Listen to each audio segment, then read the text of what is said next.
collaborating with a globally diverse team? What challenges did you encounter and how did you navigate them? Yeah, I can. So, in my role at Innovate Cybersecurity, I've had the opportunity to work with colleagues and partners across the US and internationally, including teams in London, Bangladesh, India. And one of the main challenges was definitely adapting to different communication styles. Some people preferred very structured updates, while others worked more conversationally to keep everyone aligned. I started sending short meeting summaries and follow up notes after calls, just kind of highlighting the next steps for each region. I also made an effort to listen carefully and be able to be flexible in how I responded to feedback. By respecting those differences and creating a shared rhythm, we were able to collaborate efficiently and a lot of more trust was strengthened within the team. How do you ensure effective communication within a globally diverse team, considering differences in languages and communication styles? I try to make communication clear, consistent, and inclusive. I avoid slang or cultural references that might not translate well to other people and focus on being straightforward in what I'm saying and in my communication. Whenever it is possible, I confirm understanding by summarizing what was agreed on at the end of meetings or messages. Some teammates prefer quick chats while others rely on written updates, so I try to adapt to people accordingly.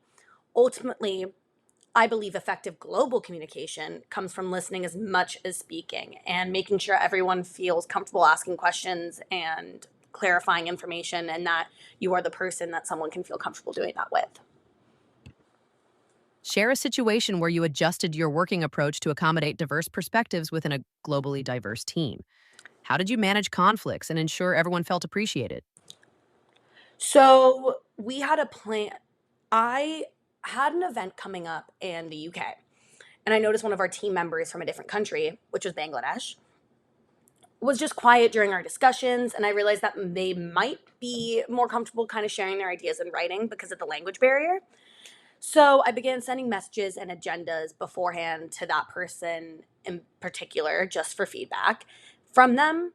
The that to me, the more simple adjustment made our meetings more inclusive and balanced, especially when conflicts came up. I made sure to acknowledge everyone's points of view before proposing a situation or an idea to the solution. It reminded me that good teamwork isn't about being the loudest voice in the room. It's about creating space where every perspective is respected and valued. Describe your experience managing projects with team members in various time zones within a globally diverse setting. How did you facilitate coordination and ensure timely outcomes? For sure. So, managing projects across time zones has taught me how important planning and communication is. I use shared project trackers, detailed timelines, and clear deadlines so everyone is on schedule and with a click of a button, you know what you need to do. I also try to rotate meeting times so that every region isn't always inconvenienced. When schedules don't overlap, I leave thorough updates at the end of the workday so progress continuously is going smoothly. Being intentional with structure and considerate of different time zones helps maintain productivity within anyone and shows respect for everyone's workload and boundaries.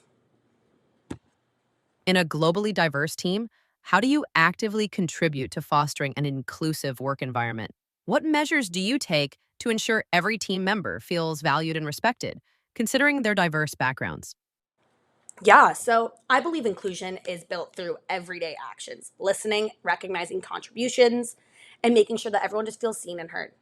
I make an effort to invite different perspectives into any discussion and to give credibility to the person publicly when they contribute a great idea.